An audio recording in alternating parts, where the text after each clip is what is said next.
right, good evening, everybody. Welcome to KC Happy Hour. My name's Xander Clements. Alongside me, Aaron Hackmeister Ang. As usual here, we're coming to you guys for episode number 61 here on this fine Tuesday evening. Just wrapped up, obviously.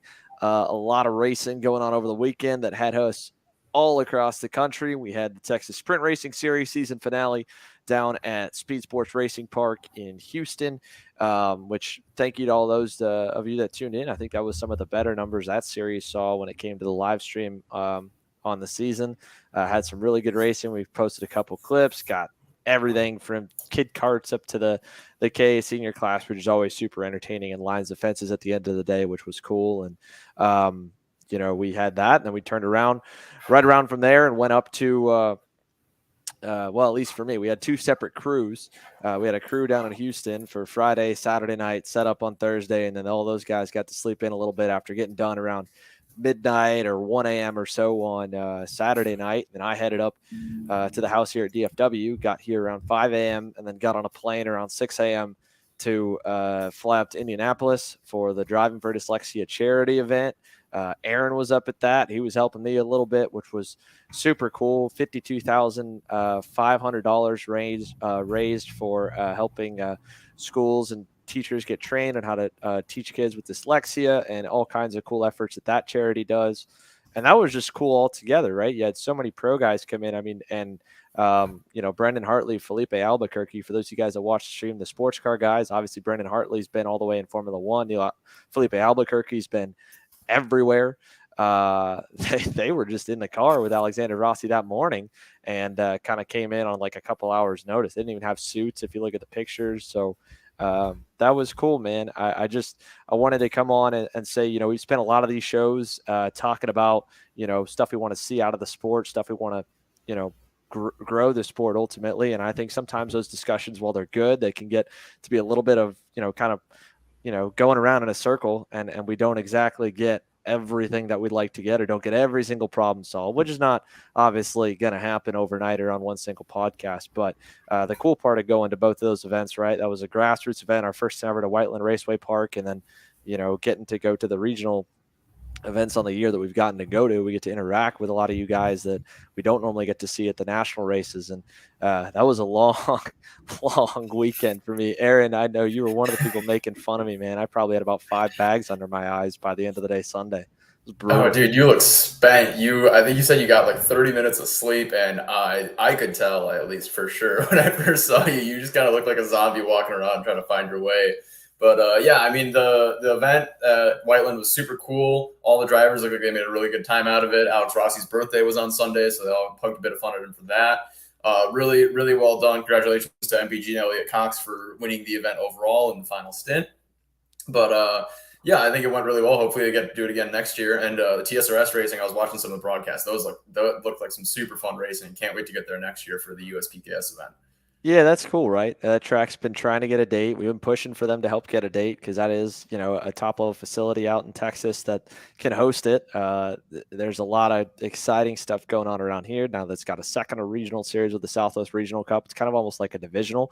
It's a little more track run with a voting board, but bringing racing back to Oklahoma Motorsports Complex, so getting some more racing up there, going to a few other smaller tracks that don't have TSRS dates. And then, Dallas Karting Complex is going to come back big next year, and they've hosted big races in the past, and I know I like to think that's part of the trajectory for there. So that region's really cool.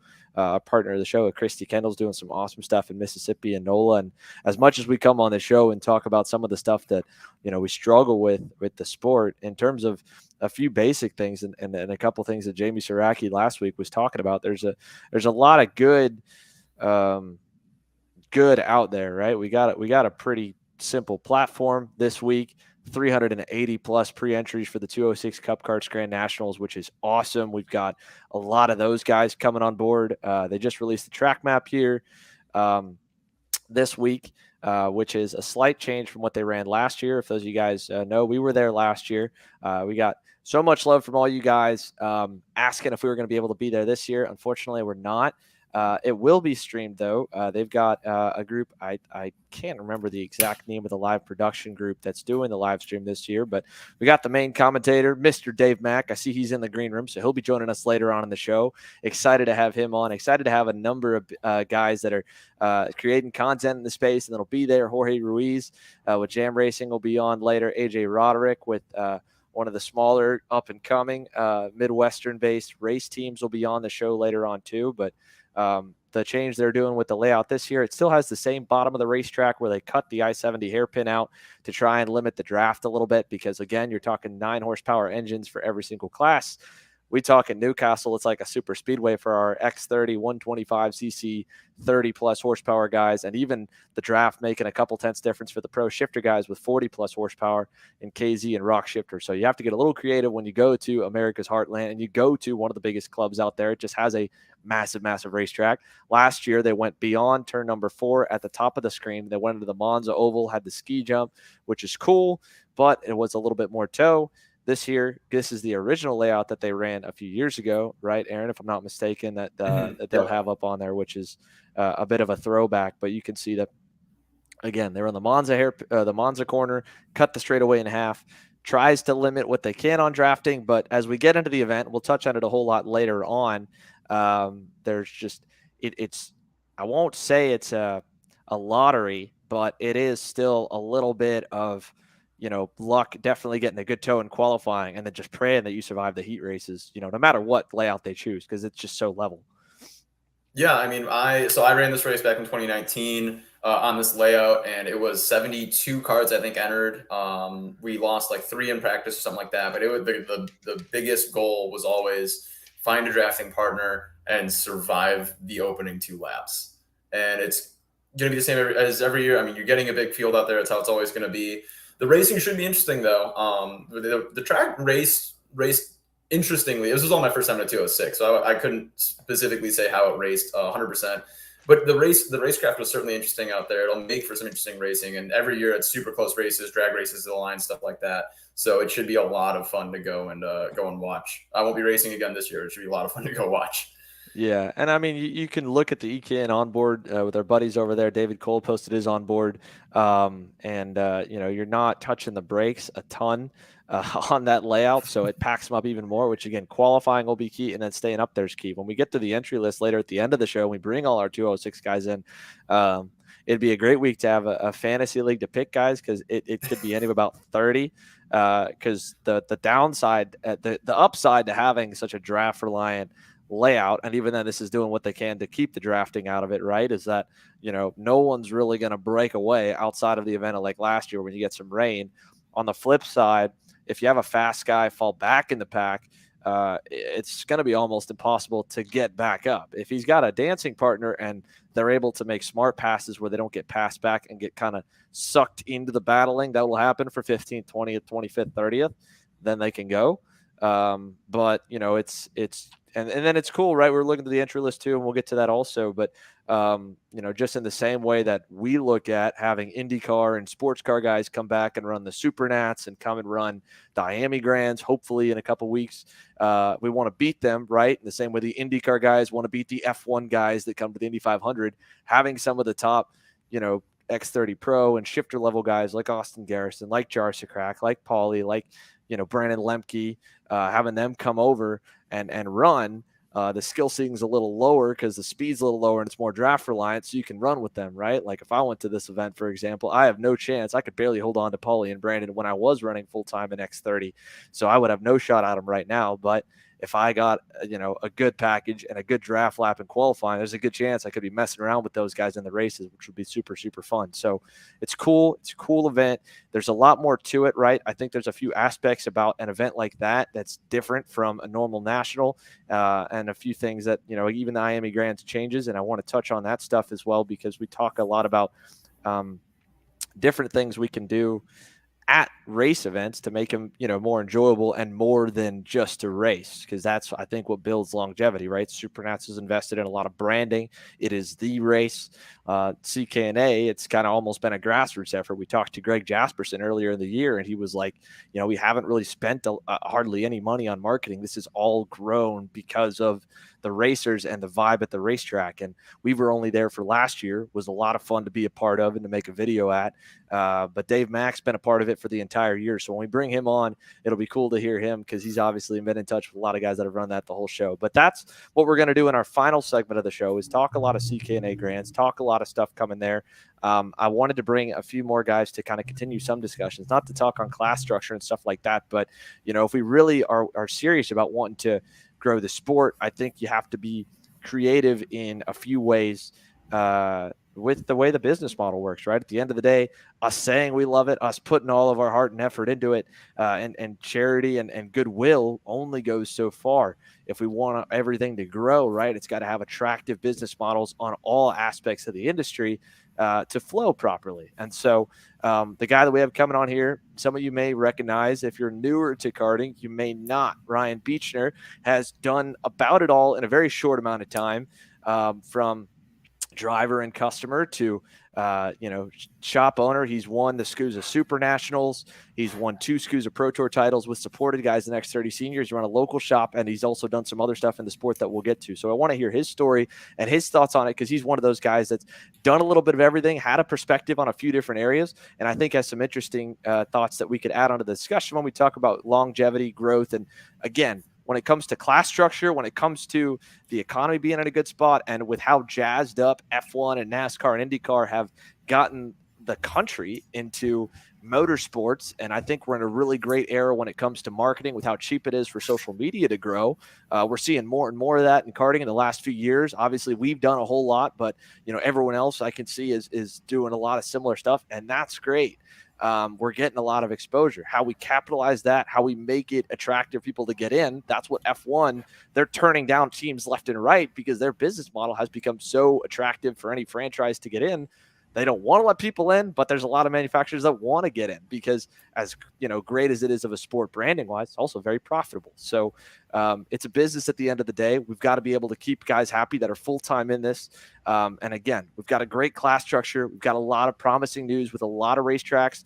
Obviously not everywhere. It's unfortunate, the news, like with Cal Speed and some other circuits, but there are a lot of racetracks coming up. So we're going to bring him on, talk a little bit of that. We'll come back after we chat with Ryan and go to the final segment of the show later on near the top of the hour. And we'll get into the fun stuff and talk about what makes the CKNA Grand so great, and hopefully get you guys hyped up for those that are going there or tune into the live stream on Facebook later this weekend. So again, we'll be right back after this, guys. Thanks so much for tuning in. Episode 61 rolls on. Line has steadily made progress since its inception in October 2021. On top of servicing the Mississippi, Alabama, and Louisiana areas with products from Kart chassis, Tillotson Karts and engines, Miami, Briggs, Honda, and more, they're now promoting race events as well throughout the mid and coastal South region at NOLA Motorsports Park and Finish Line Performance Karting in Biloxi, Mississippi. Races are already set for the fall of 2022, September 3rd, October 22nd, and November 12th at NOLA Motorsports Park, and 2 dates, September 10th and October 15th at Finish Line Performance Karting. Drive Your Line is set to finish this year strong. KC Happy Hour is presented by Precision Performance Karting. PPK is the exclusive South Florida distributor for the American-made Coyote Zenith kart racing chassis.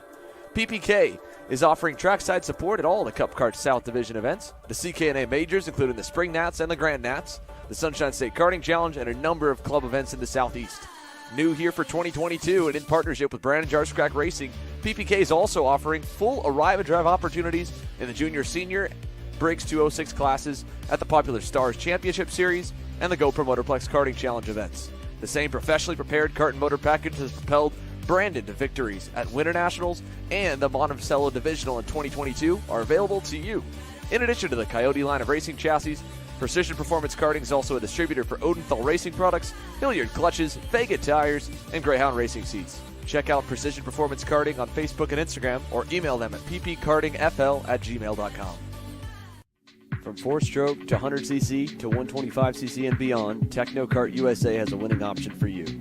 Based out of Des Plaines, Illinois, Technokart USA offers both chassis designed to win in all divisions of North American karting and a top-level race support program at the U.S. Pro Kart Series, Route 66 Sprint Series, select Cup Karts North America races, and both the Rock Vegas and SCUSA Super Nationals. Podiums, wins, and championships are waiting for you whenever you're ready to get on a Technokart. For more information, follow us on Facebook at facebook.com/TechnokartUSA. All right, everybody, welcome back here to KC Happy Hour, episode number 61 with myself, Xander, alongside Aaron Hackmeister Ang. And let's go ahead and we'll bring in the first of our many special guests here tonight, Mr. Ryan Beachner. Ryan, thank you so much for joining us here in the studio, buddy. Appreciate having you on. Thank you. So let's get into it, right? Let's first kind of tell everybody a little bit of who you are, your journey to get to where you're at now, but ultimately just getting started. Like, what drove you to be so crazy to buy and launch a kart shop and a team? So it was kind of in my blood. My first kart race, I was 4 years old. My dad's background was motocross. And like any 4-year-old who has a dad who's involved in any sort of motorsport, I wanted to do the same thing. And sure enough, my mom didn't like the idea of me hopping on a motorcycle and breaking my legs and getting all the normal injuries that come along with that. So my family background in business is manufacturing. They actually discovered karting at a trade show in Cincinnati, Ohio through SSE, if anybody remembers SSE Racing, the old CRG distributor. So my dad and his business partners had started Two Wild in 97 to get away from the other business because they thought, being a manufacturer, we've got all these, all this liability. We don't like having to deal with, the challenges in that industry. So maybe we just go ahead, we'll be retailers, we'll sell the stuff. It'll be great. We're going to make money. It's going to be excellent. Things are rarely that easy. So I got my first kart when I was 4 years old, started racing from there. I was always kind of the shop kid. So there's certain challenges with that. But eventually I kept racing. When I graduated high school, I had no idea what I wanted to do. I wound up kind of falling into taking over Two Wild because I already knew our clients. I already knew, I knew everybody in the industry. I was familiar with the products. Obviously, I had, grown up with them, raced, tuned, done everything. So when I took over, it was, that was not only my introduction to the karting business, but, business as a whole. So it's kind of a baptism of fire. It was my dad saying, hey, you've got 3 months to make this make sense. And if you don't, you're going back to school. Mm-hmm. Yeah. It was kind of a blood, sweat, and tears thing of, well, there's already a kind of established name here. I can't fuck it up. So, I think it was probably 3 or 4 years after taking the business over that we started playing with the idea of maybe going to some bigger races. Obviously, I'd always wanted to as a kid, but, it didn't always make sense. I mean, that was a level that we didn't really compete at. We stayed, local and regional stuff, and we always did fairly well. But, national was always one of those things that, the travel expense and things like that, unless you're moving a lot of product, it just doesn't make sense. So being about, I think I was either 21 or 22 the first year that we ran the team at a national level was with Jake Craig and a couple others, that we did it. We had success. We wound up not winning Supernats, but we won Pro Tour that year in X30. We won Rotax Nationals. We won, I think, all of our local club championships. And we won Pro Kart Challenge that year. We won with other drivers. We won at LAKC, Tri-C, all of that. So, we just kind of kept doing it. At the end of that year, Jake got picked up by Ferrari Driver Academy. And obviously we had just come off a really solid year in terms of results. And, in the back of my mind was always, okay, we proved the model. We're capable of getting the results. We just need to go ahead and, provide some consistency, and eventually we'll start bringing in more drivers, and, that'll just be another portion of the business. So when Jake left, the person who was a persistent thorn in our sides was Louis Pagano, who, he grew up in Southern California as well. So I had reached out, called him. I heard that there was a rumor that he might have been leaving Sodi at the end of the year. So I just said, hey, heard there's a possibility you might be leaving Sodi. As you know, Jake's leaving, going to do his thing with FK because of Ferrari. So I need somebody who's capable of beating him. Are you in? Yeah. So it was kind of, I'm still on really great terms with pretty much everybody we'd worked with. Jake and his family have been close friends of ours. So it's good. But I remember our last conversation was Jake comes into my office with his dad, and we already knew he was leaving, and I'm just like, all right, well, what I can tell you is I'm going to do everything in my power to make sure that we beat you. I'm like, I wish you the best of luck, but you need to get second, and we're going to do everything we can to make sure you are not beating us. And I'll be honest, the year after that with Louis, I remember we showed up to Phoenix, and it was stars just kind of aligned. We were purple in almost every single session. I think we might have led every single lap in that weekend for X30 Senior. Mm-hmm. And just, we consistently were 2/10 clear of everybody. I'd love to say it was because, I was some sort of genius with tuning a chassis, or, Louis was just the greatest driver ever, or, we had some fancy, end of the world engine that was just, the Ryan Norberg special. Right. But, we just had stuff that it just worked. It just worked. Exactly. Yeah. We knew what we were working with. We knew when we showed up. Jesus Christ. All right. You're good, man. Recently became a cat owner. Girlfriend brought that home from work. We knew our equipment. We knew what we were working with. When we showed up, we kind of knew exactly what we were going to do in terms of, order of operations with tuning. And it was just trying to stay ahead of the grip as it came down, and, let the race play out and let the drivers do their job. After we did I did 2 seasons with Louis. I think it was 2016 or 17 season didn't go quite as well. I wasn't seeing the growth in terms of business that I wanted to see for it to continue making sense. And the other side of it is just from a personal life side of things, I couldn't have a life. I was at every Tri-C race, LAKC race, Pro Kart race, Pro Tour race, and Rotax at the same time. Mm-hmm. That's more races than there are weekends in a month. Yeah. So it's like at the time I'm, between 21 and 24, and it's like, try having a girlfriend. I think I missed Thanksgiving at my house 5 years in a row. Like, I kind of got to the point where it's like, you do your taxes and you find out how much money you didn't make in this case. And it's like, yeah, okay, so I've worked my ass off. I've sacrificed every bit of, time I have. I'm reinvesting God knows every dollar that I make in this endeavor. And we're working ridiculous hours. I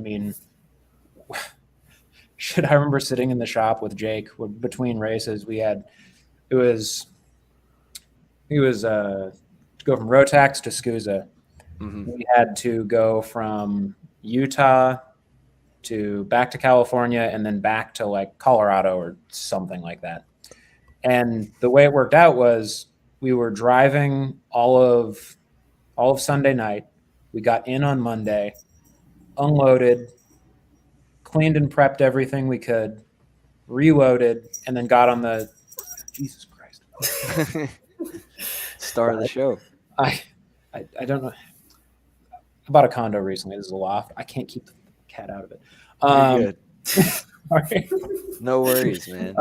It's all good. It's all good. So yeah.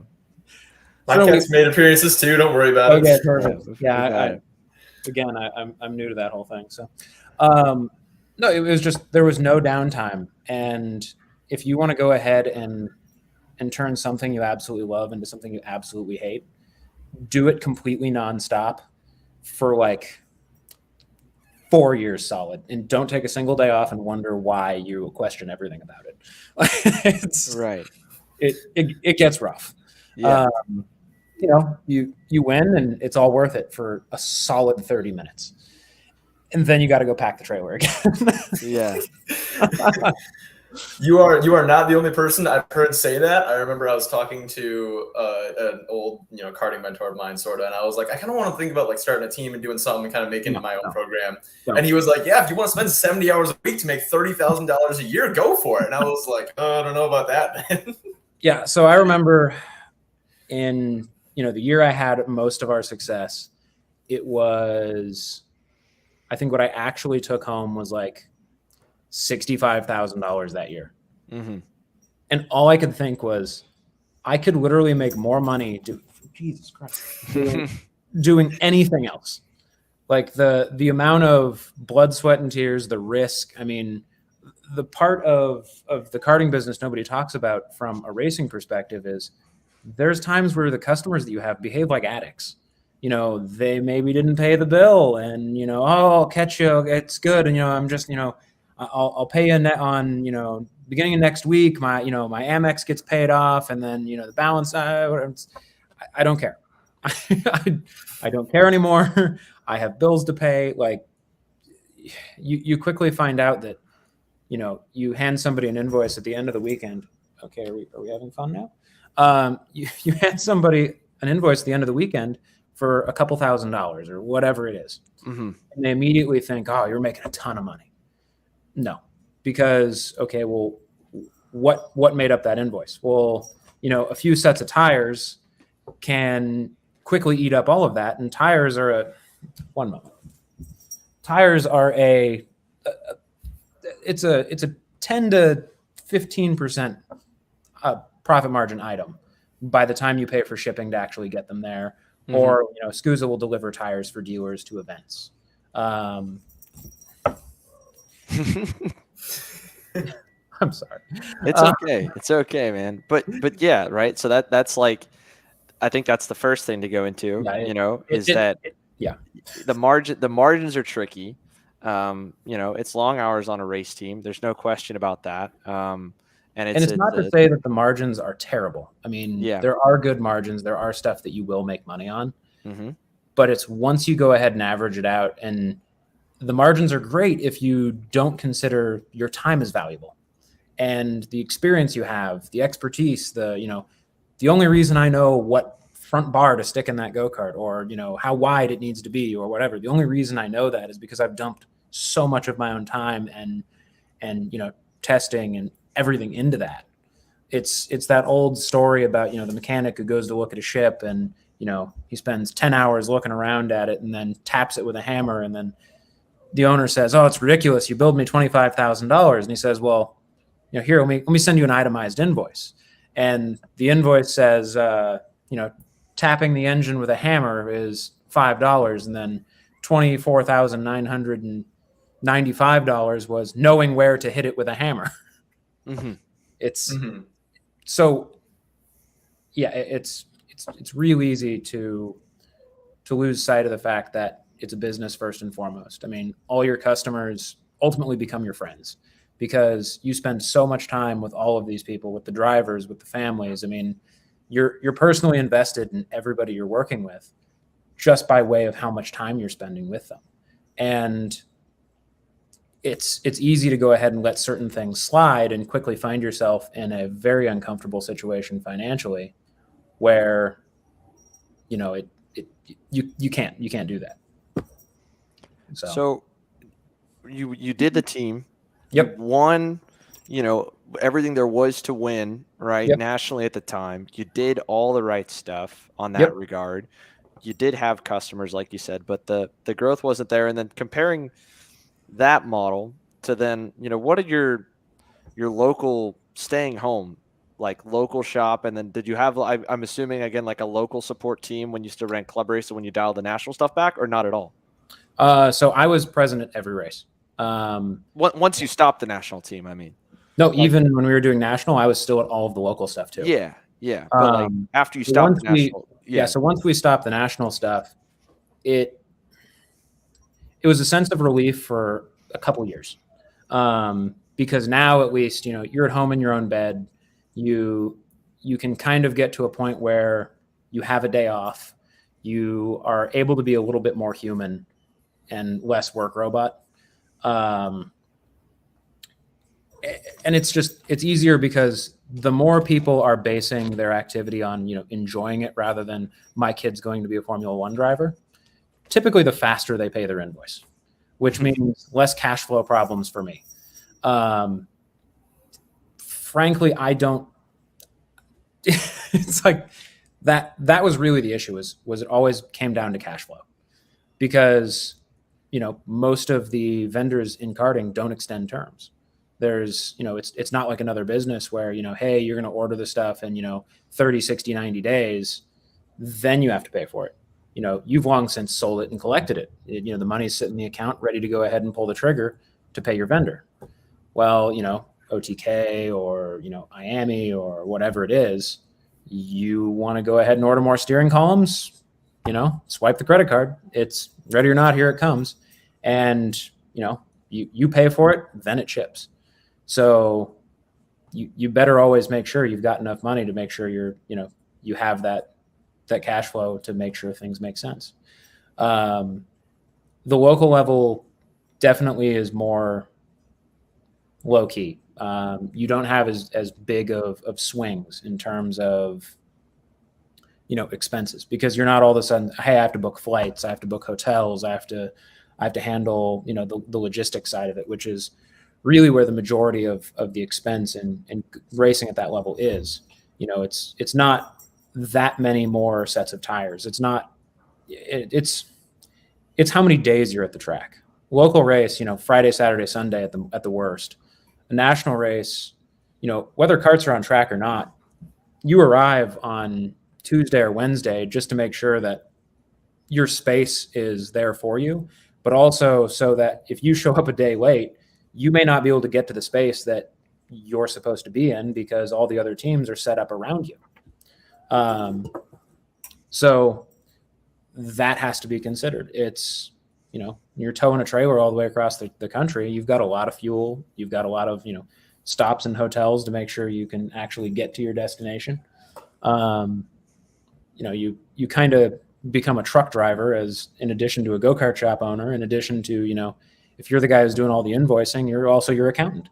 So, yeah. So it drives it up, right? Yes. And then you went back to so you said, the absolute best year, finally with all the money changing hands back and forth, you're only able to put $65K in your pocket. And then when you went back to doing local stuff after, right? I mean, what did that look like? What was good? What's a struggle there? Because you're obviously not doing that anymore at all, right? The funny part was the year after I found myself working less and making the exact same amount of money. Mm-hmm. I was just the problem with the national racing is like I take my hat off to Mike Rollison and Seth Nash. I mean, those guys are, it's not just themselves that's invested in it; it's their families. I mean, Seth has his wife, he has his kids, he has, everybody's involved in making that happen. Which, granted, of course you pay them, but it's not going to be a situation like with an employee where, everything is nickel and dimed or whatever, but like you have that entire family making that happen. And for me on my own, like, my dad has another job. It was literally me at the time. I had Cameron Jocelyn and a couple others who I'd bring in to help set up, tear down, mechanics, stuff like that. So it's a little, there's less breathing room. Everybody's it's not quite as simple from none of it's simple. Yeah. And then you're where are you at with it all now, right? I know the last we had talked a couple of years ago, you were slowly dialing things back as you picked up Freedom USA. So where do you sit right now with everything? Okay, so actually what I did is I went from national level to then just local regional stuff. Then I dropped regional. Then I dropped local stuff. So now before it was the last year and a half or so, I've just done recreational stuff. So not even dealing with people racing, which is completely counterintuitive to probably everything everybody who's watching this would think.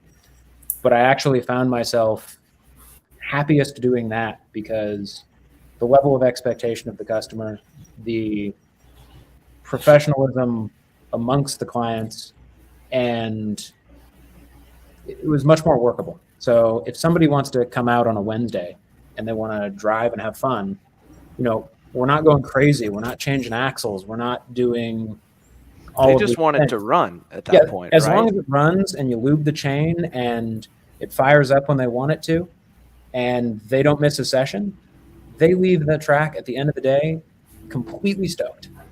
I mean, and then those people, they leave at the end of the day, and then they bring their friends back the next time. And you end up selling more carts that way because people just keep bringing friends who want to have more fun. And eventually those people say, hey, I want to race. And that's when I would start passing them off to other shops. Yeah. That's excellent. I'm really happy for you. This is great. Go talk to that guy. Yeah. See, it's so interesting that you bring it up that's where the model for you sits now, right? Because that's something that I've seen. It's what all the shops do in South Florida. And it's what a lot of guys, you're not the only one doing it out in Southern California, right? Phil Giebler is heavily doing that stuff. There's almost all the teams, it seems like, do have recreational customers too. So it's a little bit different though, because what do they got? And I'll kind of explain it this way.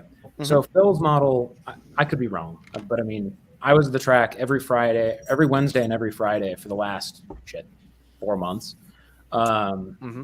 And I didn't see Phil that often. I would be out there, we typically had minimum 4 or 5 guys a day. Phil was typically shooting for a higher end clientele than we were. And he would try and basically bunch everybody into like a big track day. Yeah. Into one big day, and then kind of make a big social media buzz about it. It was a little bit prettier.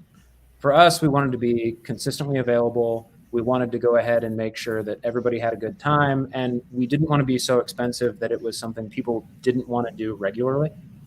So I would see Phil, he'd be a bigger production there. It was a more image conscious customer that was there. Whereas our guys were, I had more college kids than anything else, which was completely strange to me because my understanding of the karting demographic was, the cadet ranks are huge. And then once people go into senior, they either go to college or their parents spend a shitload of money racing national level stuff. And then once they get out of high school, they completely disappear. And then they show up as master's drivers once they have a degree and are making a living enough to go ahead and pay for the racing. I was all of a sudden finding myself where I was the track with people my age, and they loved it. They, it was how they got away. If they had classes, they'd organize their class schedule around it. I had a lot of small business owners who, older guys, especially, out of Hollywood, stuff like that. They just want to get out of the office and have kind of that midweek break to chill and get everything out of their head. But, the group kept growing and growing, and, you create this sense of camaraderie because at the end of it, all of us love motorsports, and it's incredibly difficult for us to go to, a happy hour, for lack of a better word. And, I don't want to talk about football. I don't want to talk about baseball. I don't want to talk about any of that stuff. I love racing. And it's difficult to find yourself in a group of people in person where you can talk about racing. You can talk about, all the other stuff kind of directly racing adjacent that is, common. So it actually turns into what I explained it to some people as. I'm like, it's like golf, but, high octane. It's networking, and instead of business deals happening on a golf course, people are doing business at a kart track.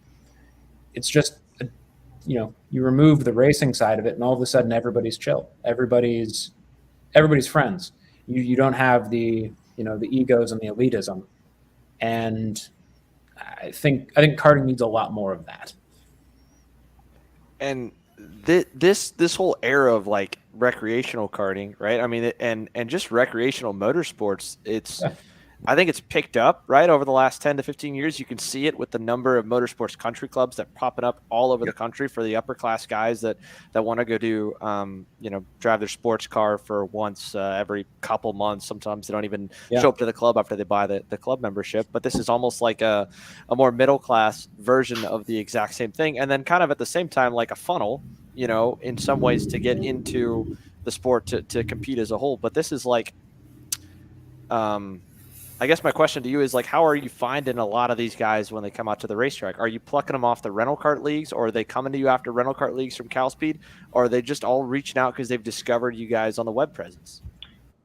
So pretty much everything's word of mouth. I kind of gave up on advertising because every time I would advertise, if I put money into Facebook, it would go ahead and give me leads that were completely irrelevant to anything I was doing.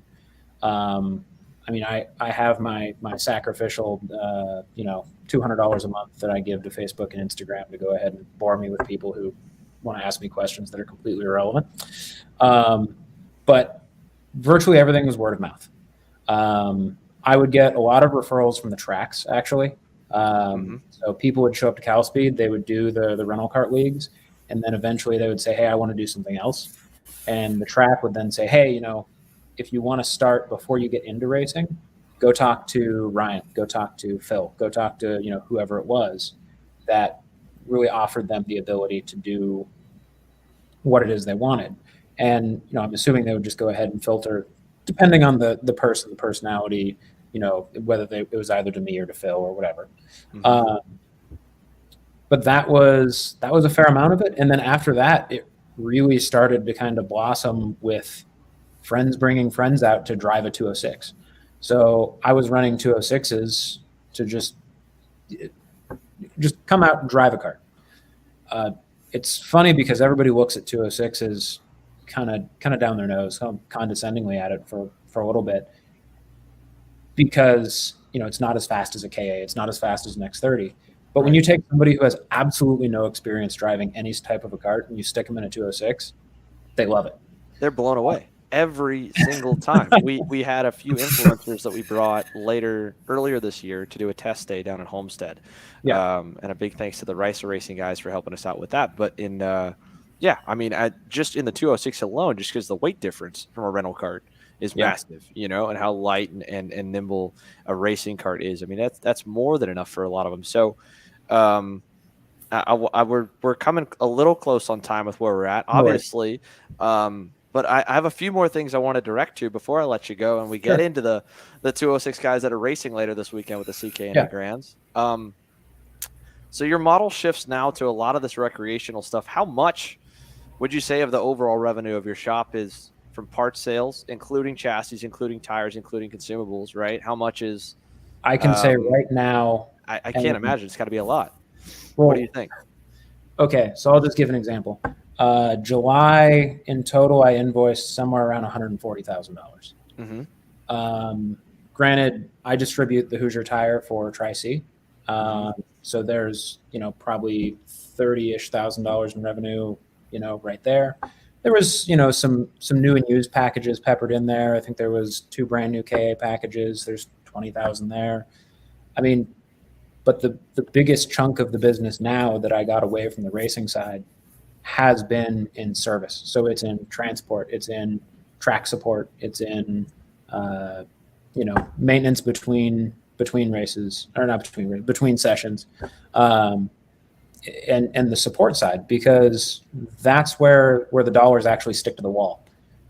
I can go ahead and sell a million sets of tires, but if I'm only making 10 to 20% on a set of tires, it's only 10 to 20%. But if I go to the track and I have 6 people going, and it's just for the track support for the day, it's $150. That money's straight back to the bottom line, because once I've got the one guy I bring out to help me with it. I pay him, and I put the gas in my truck, and some maintenance expenses here and there, but it's the actual net profit on service is what keeps everything viable.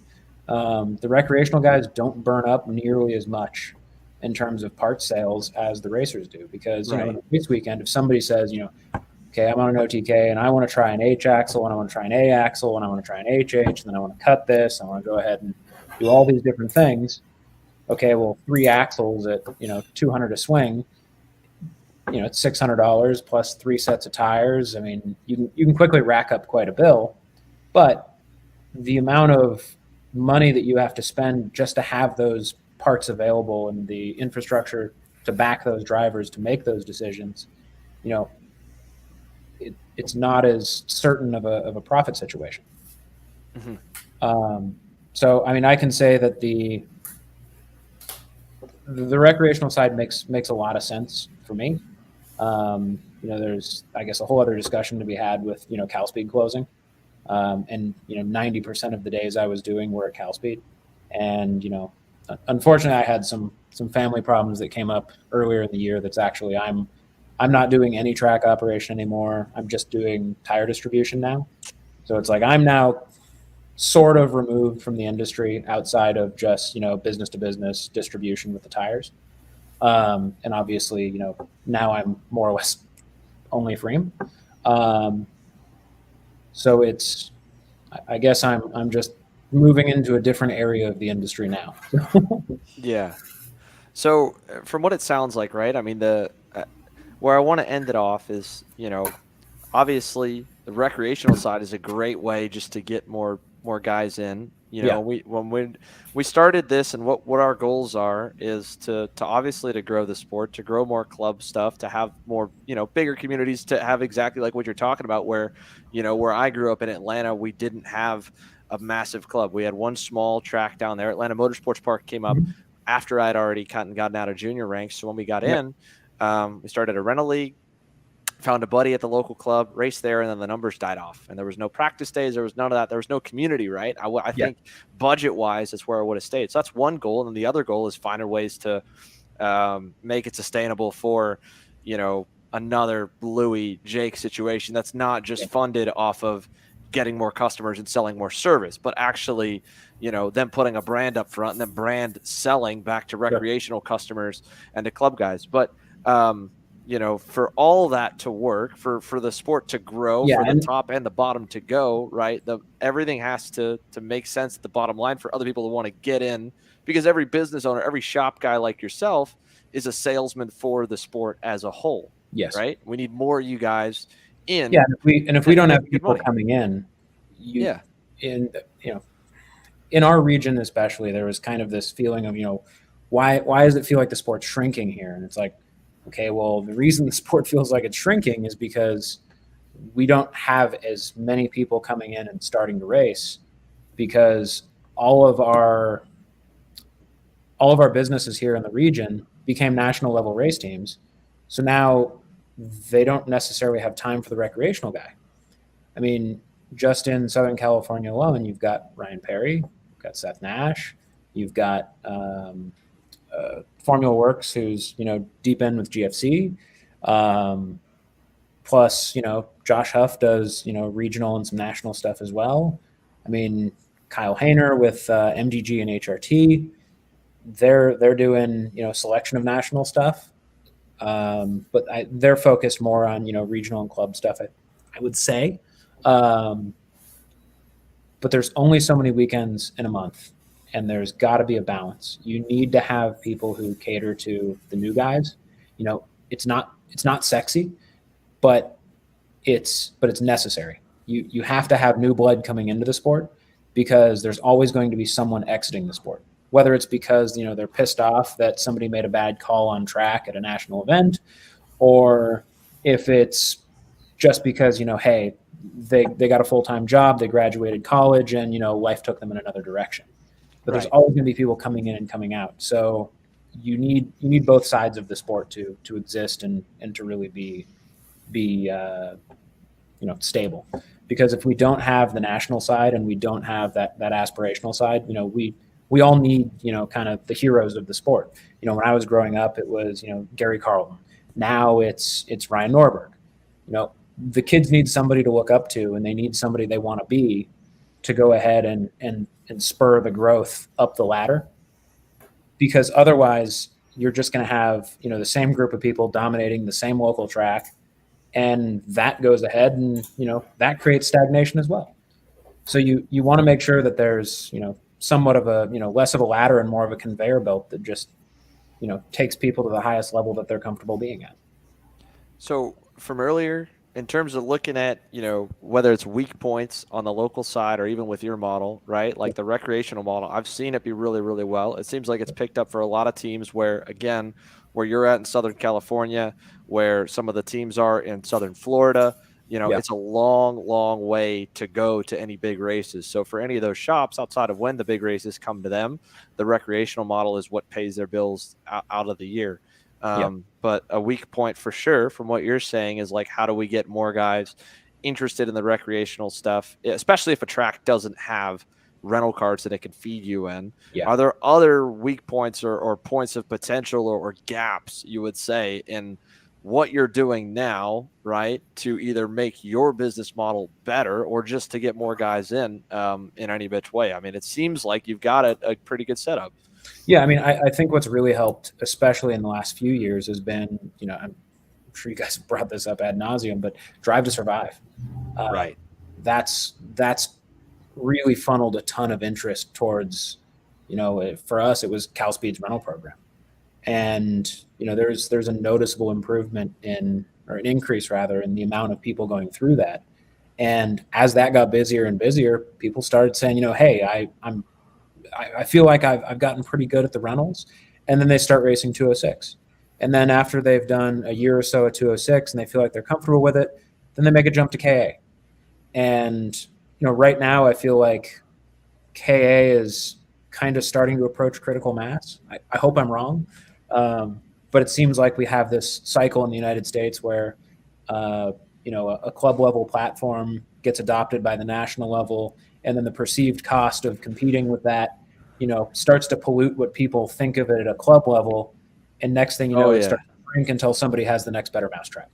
Yeah, that's exactly some of the stuff we've talked about on here in quite a ways, right? I mean, that's at the end of the day, like there needs to be a hole for the manufacturers to compete, and there needs to be a class that's above the club level stuff, so that club level stuff can sit and play in its own bubble world, right? Where guys get in and get out before, what's been such a great club class gets obliterated because of the national circuit. Well, from a business perspective, one thing that I think is slightly broken in the industry is we have all of these race teams that exist. So you've got Nash, you've got, RPG, you've got Ryan Perry, you've got Mike Doty, you've got Trinity, you have all of these giant teams that, you show up to a race and they represent like an IndyCar team, like it's a professional motorsports outfit. I mean, there's no doubt about it. Yeah. But the issue is that in any other industry, I'll use motocross as an example, which I hate making the comparison, but in this situation, I feel like it's somewhat apt, is that those teams are not necessarily local dealers. And you use motocross as an example, you have factory team participation, you have manufacturer backing for these teams to be able to support drivers. Right. That right now in the U.S., I mean, it's kind of turned into a giant arrive and drive, convention that just takes place at a different facility. I mean, you have probably 8 to 10 drivers in the sport right now that are professionals. And then you have everybody else who's trying to be them. Yeah. And even then with the professionals, right? Like I don't like to call it, professionals even, right? Like in Ryan's case and in a lot of those guys' case, they are, guys that race for free and get paid to coach and be a service on that race team. So even then, as much as they're a professional, they're not, and we're not at that point. And like you I would said, say like they're as close as they can be to it with the current situation within the industry. That said, it's like another sport I follow closely is cycling.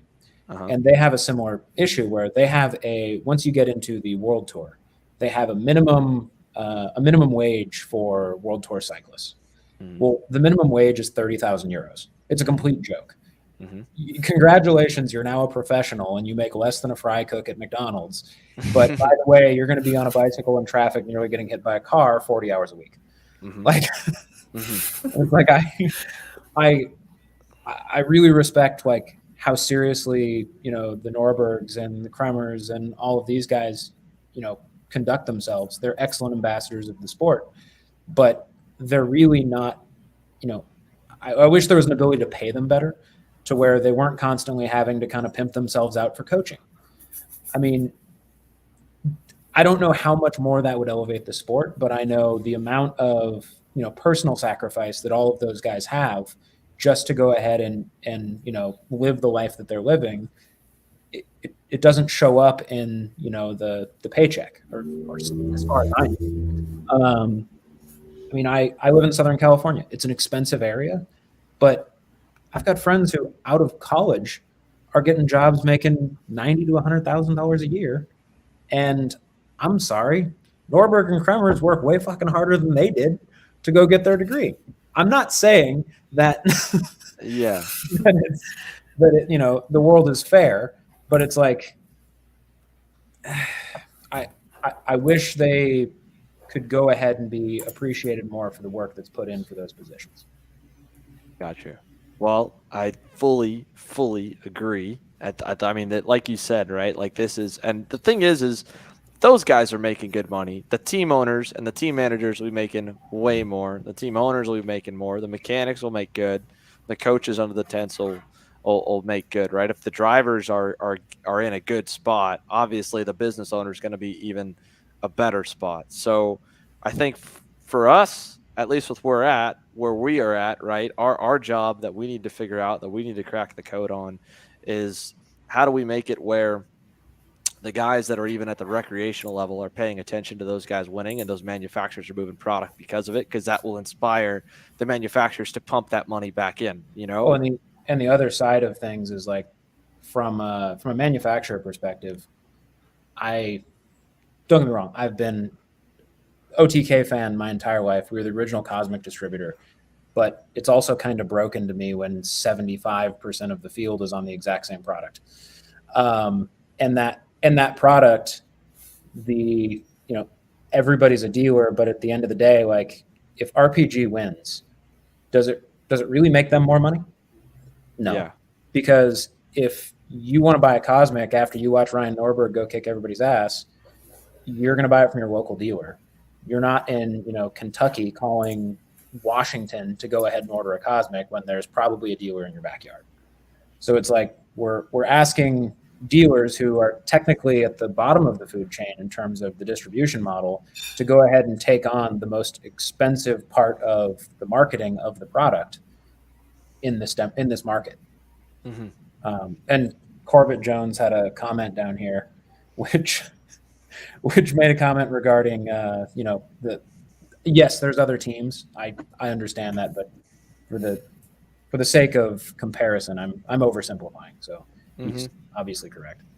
Yeah, there are, right, and they're, but even them, because there's also buy rides and motocross as well. Yeah, but like the OEMs, like they're even down to the dealer teams, right? They have a lot of sponsor money that goes to those guys. And in Tony Kart's case, they don't give anything. I applaud Burrell because Burrell Art gives a nominal amount of money to PSL to sponsor guys. That's why PSL is able to even get that rig race to race with a tent filled mostly of discounted guys, which is really cool. So, But but it pains me to even say that. I mean, Yeah. because what you just said is with a tent full of discounted guys. yeah. Well, Like, I mean, that's the model. The model's the buyer ride, right? If we want it to Yeah. be a pro scene, we don't want it to look like that anymore. And the only way No. it doesn't look like that is the OEM's pumping money in, and Burrell does. Yeah. OTK doesn't. But also, if you're in OTK's case, right? Like you No, said, why would you? I they've mean, got the whole field, so there's no years reason ago, for them. I remember Rabatzi just making a comment when I asked him, like, why don't you guys go ahead and have a factory team? And his response was, we have a factory team. It's in Europe. We know the product works. We win over there. It wins over here. Why do we need to spend more money? Mhm. It's like, I can't argue with the man. Mhm. So, I got you. Well, I appreciate it, Ryan. I think I hope that this added a lot of insight to our viewers on some of the back end and some stuff that some of the local shops are doing to survive. I hope that some of the shop owners that even tune in can see that, you know, the entertainment, the recreational participant side is something that's lucrative, right? Uh-oh. Oh, I'm the oh host no. Well, sounds like Xander maybe had. Oh, here he is. Now he's back. Whoops. The model's got to make sense for everybody, right? The entertainment karting model is something that's, I think, new age, and I think is something that can replace some of the more brick and mortar stuff because you're not pushing as many parts anymore.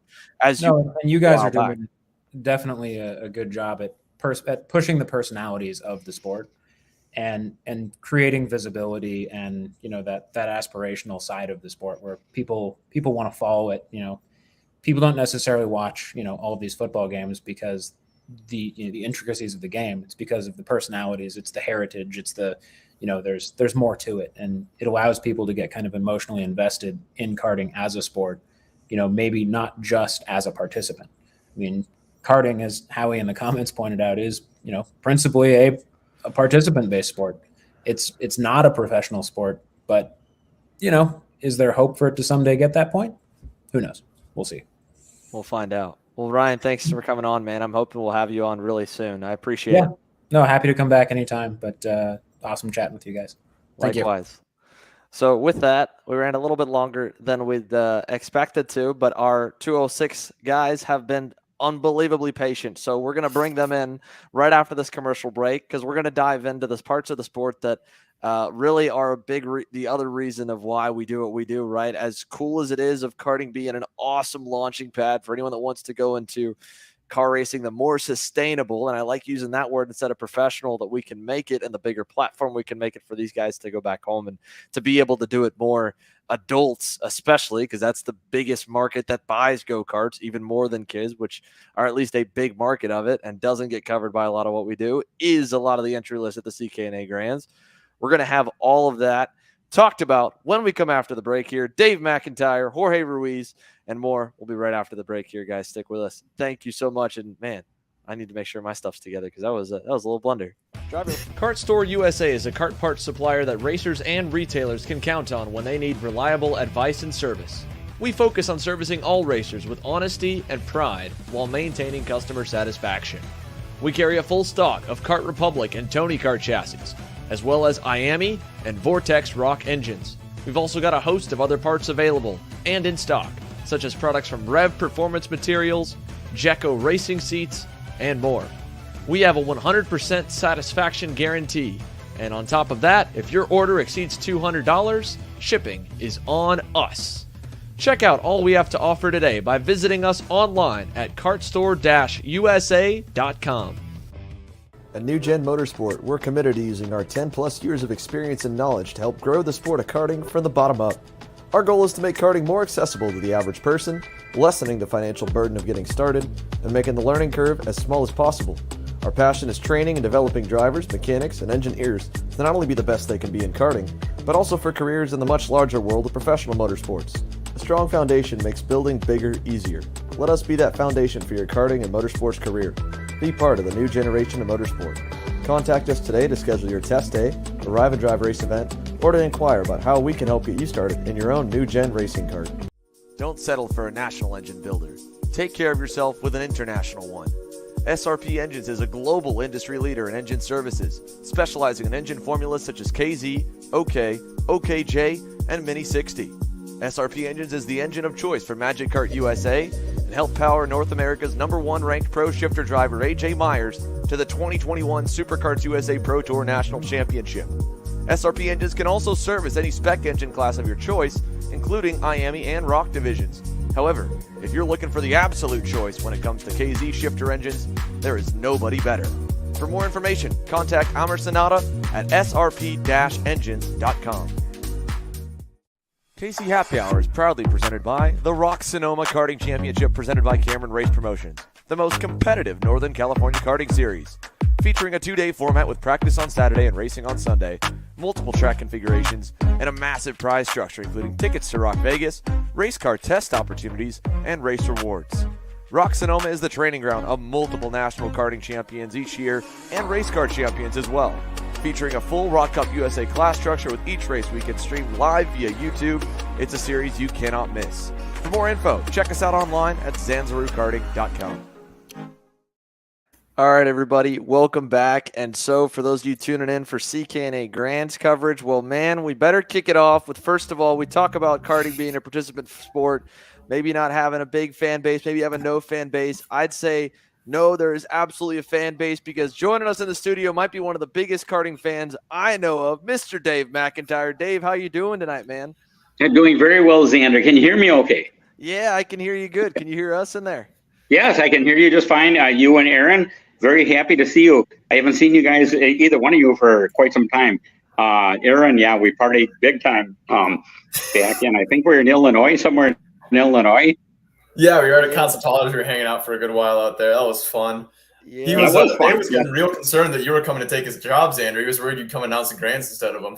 Oh, my goodness. Put it this way. That's absolutely the truth, Xander. I'm very concerned about you. But He's a big fan of you. He's a big Xander Clemens fan, too, not just karting. Man, I'm a big Dave McIntyre fan. Dave, here's the one thing, right? Everybody, I think a lot of people know you as the voice of CKNA, the voice of Briggs 206 racing in the country, right? And now into Canada as well. But one real quick thing before we bring in the rest of our crew, right? I talk about karting fans. You not only are the voice at all these events, you have so much fun, but we talk Rock Island Grand Prix. There's nobody that does that race better than you. You're up. Describe your situation for those that don't know what your Rock Island Grand Prix weekend looks like. This is a big street race, obviously. That was absolutely a bucket list item my entire life. I've been going there for 20 plus consecutive years, other than the one COVID year. And I finally got the opportunity to announce it, and I'm thrilled to death. And everybody knows me, and I love partying, and I love going to Steve's Old Time Tap in downtown Rock Island, which I did. So I don't think I gave it my best effort, and I apologize to everybody that watched and was involved with Rock Island. But oh my God, it's Rock Island Grand Prix. I'm just thrilled to death to have been involved with that. So. Yeah, and each year, right? Isn't it like somewhere on the hotel you got like a whole suite? You come out now and you're watching the racing too. You guys do it up right. Yeah, well, I've got a whole lot of friends that we all decide to go. Oh, people are texting. And actually Megan Olds, which everybody knows. Anyway, yeah, I booked the whole 7th floor facing the racetrack because I need it. So anyway, yeah. Megan is too funny. Sorry.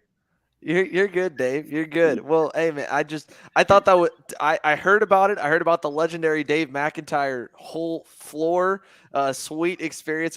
I thought that was the coolest thing, right? We need to find a way to make it where more guys are doing that, because we got such good racing, man, and you get a good vantage point at some of these racetracks.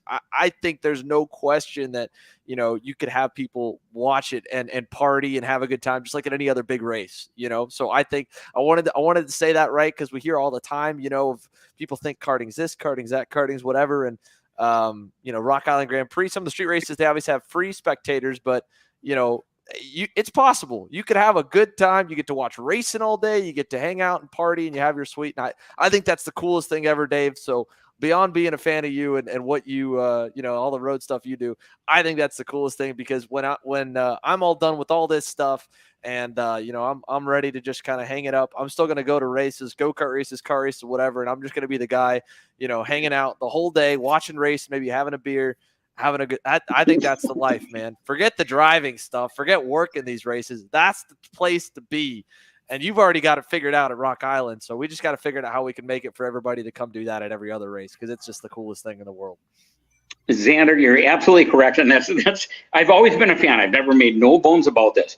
I'm just a fan. I'm a huge fan. I'm not nearly as intelligent or smart about all these racers and all the, whatever is going on with it. Aaron, you know this. We talked really long time. And Xander, both of you guys are the best in the business. And my hat's off to you. Seriously, right there. My hat's off to you. Hey, but we appreciate it. I'm just a race fan. I go to the World of Outlaws. I go to IndyCar, NASCAR, NHRA, all of them. And I will absolutely go to a kart race before any of these, because they are just so much more exciting. And I'm not going to be happy until the grandstands are full, like I used to say NASCAR, but I can't say that anymore. Maybe IndyCar or NHRA, whatever. They're so exciting.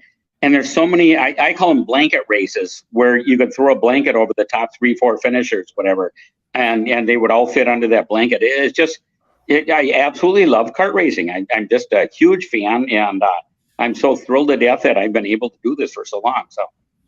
Well, it's awesome to have you. It's awesome to have another guy who is a content creator in the space. Mr. Jorge Ruiz is no stranger to having a little bit of fun, a little bit of drama, maybe a little too much fun at the racetrack. Jorge, thanks for being so patient. Thanks for joining us here tonight, buddy. There's never too much fun, to be honest, at the track. You can never have too much fun. That's a lie. Yeah. Well, hey. If there's anyone that would be, it's you, or would push the limit and find out that you can't have too much fun. It's You're right. I will find that line, and I might step over from time to time, have to jump right back, or someone has to pull me back for sure.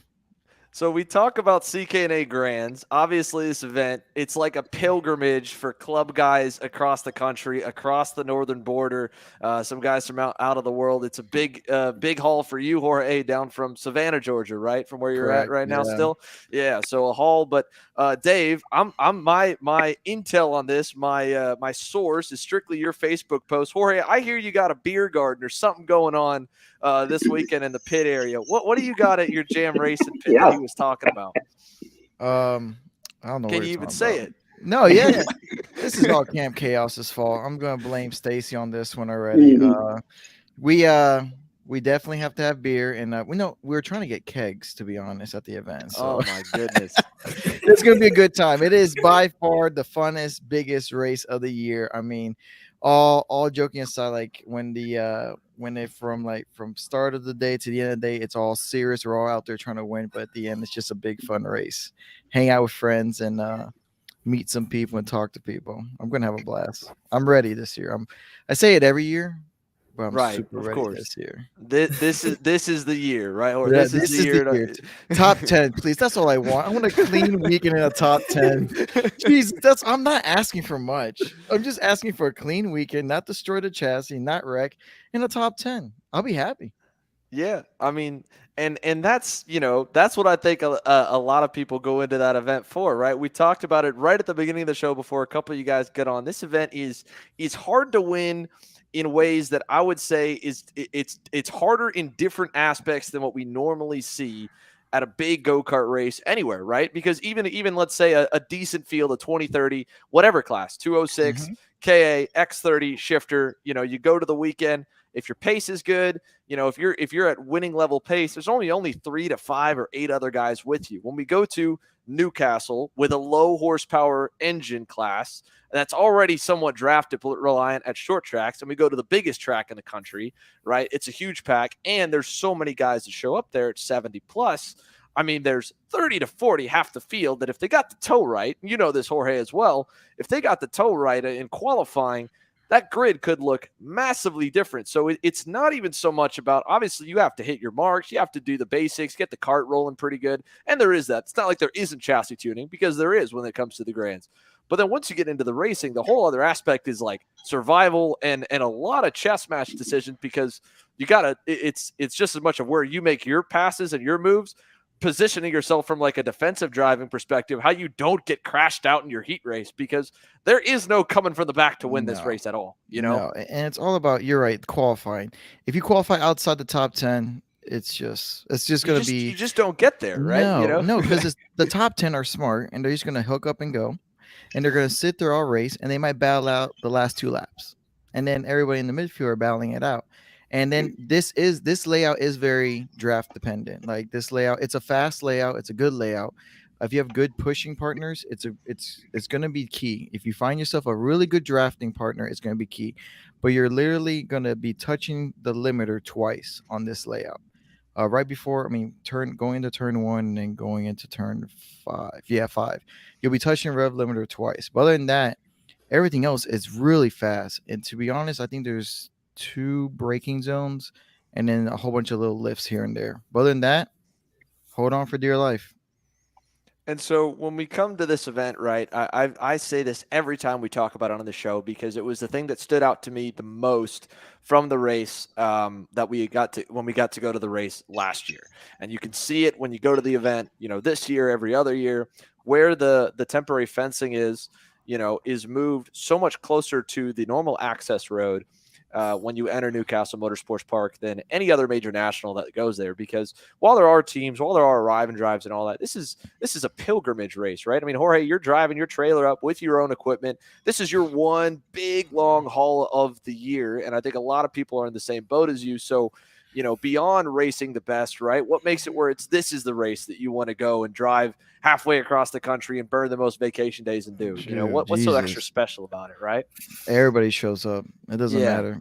You get to race the best 206 racers in the world, right, at one event. And this is what I think. I know all you 2-stroke guys might be upset, but this is where equipment doesn't matter as much. It all comes down to tuning and driver, right? The motors, they're basically the same. Yeah, there's a whole bunch of engine builders, but you're not getting more power out of the other one, to be honest. All right. It's all about chassis setup and the driver. This is where it matters, drivers. That's why you see some of these 2-stroke guys come down and race with us. This is the biggest event. Hands down. This is where you get to talk the most trash. You end up winning this event, you get to talk all the crap in the world. And that's all you want to do, Jorge. You're king of the trash. It doesn't even matter. Let me see. Forget the trophy. I got so many damn trophies. That's what I'm saying. I'm looking at my, no offense, I got my SCUSA trophy. That's cool. Who gives a crap? Got my Rock Cup trophy. Who gives a crap? I got all these other trophies laying around. It doesn't freaking matter. All right. It's you want the CKNA Grands trophy, right? I get one of those trophies. That's the one you want. No, I don't think you care for the trophy. Dude, you care the fact that on Race Monitor it's going to show your name. Yeah, that's exactly it. And it's going to be for the next year. I'm going to be talking all that trash about I'm the fastest 206 in whatever class I'm racing in the world. That's all I give a damn about. You're right. And I get to talk trash all year long. That's exactly it. Dave Mack, you've got such a good pulse on this event, right? We talked at the beginning of the show how big of a karting fan you are, but you see so many of these families, this is their vacation for the year, right? Because 206, it's the inexpensive, it's entry level when it comes. It's not the craziest speed, doesn't beat you up. You can go to your 9 to 5 during the week. You don't need to train or drive every weekend to be able to last a whole main event. At the same time, it doesn't break the bank. There's a lot more people that can do it. And so this is their one big weekend of the year. You interact with a lot of those families, right? Those are the core families of karting. They're not, again, this event's awesome that everyone's running together. There are some kids that there is enough backing behind them they can go try the car racing ladder. But what's that like talking to so many of these families, how much it means to them at this kind of race, seeing them for their one big travel event, just one big vacation for the year, it seems like, for a lot of these families. Yeah, I absolutely love going out in the pits. I got probably a politically incorrect term that I come from way northern Minnesota. I'm absolutely a hillbilly, and it was called teepee creeping. And what I do is I go out and try to go through all the pits and talk to all the people. My Canadians, I love you to death, and I'm really very sad that there wasn't so many Canadians entered this year. The Californians, I'm very impressed with that. They come out with large numbers, and people from Arizona, I'm really impressed with. But yeah, my people, I love them to death, and they've got they have created on their own all kinds of events this weekend. There's Stacy Gunn and I'm getting Texas, sorry. Stacy Gunn and a bunch of other people from Camp Chaos. Once again, Jam Racing, Jorge has the beer tent or the beer garden and whatever. But there's a bunch of other people. They have it used to be a chili cook-off, and now it's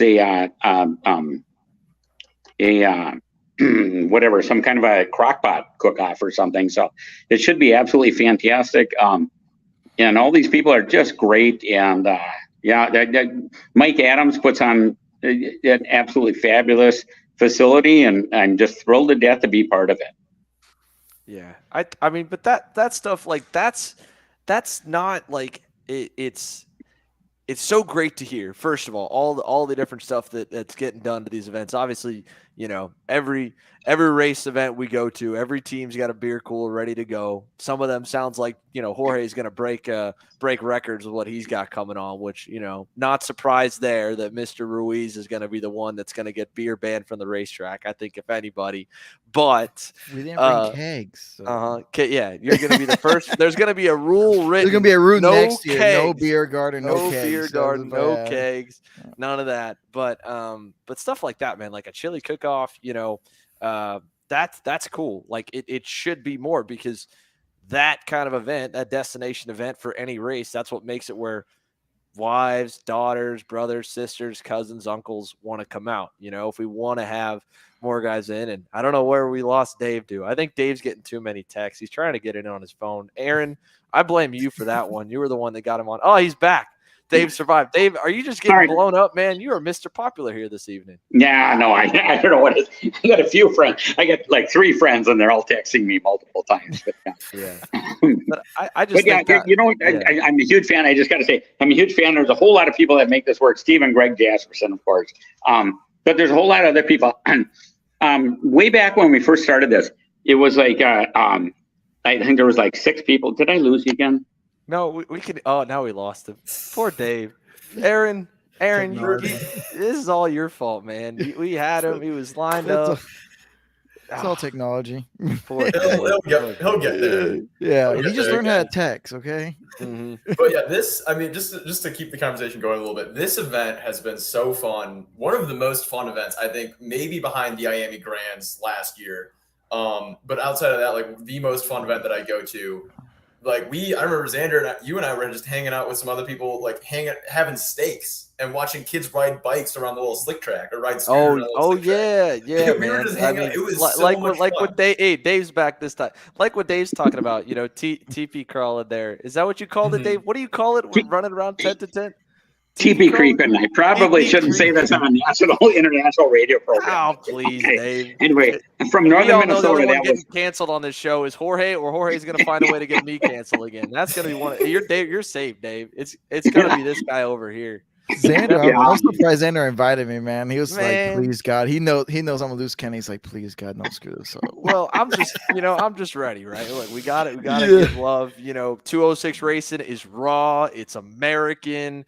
It's having a good time. I think there's no better way. There's none of the prissy Europeans over here that have everything one certain way. And it's like everybody in the group helps each other out. Like you'll see other people walk over to 10 and be like, "Hey, man, I want to work with you, but you're not on the right gear. So, this is what I'm running. So maybe you should use this gear." And then we all get in the pack and like, "All right, let's do this."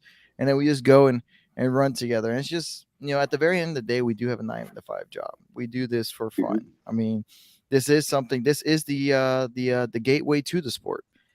Some of us are happy being here. I am happy to be in the 206. I do dabble in the bigger classes, but I am happy to just run 206 just because I can go every weekend and go to a track, literally every weekend in Florida. There's no stopping all year round and race very inexpensively.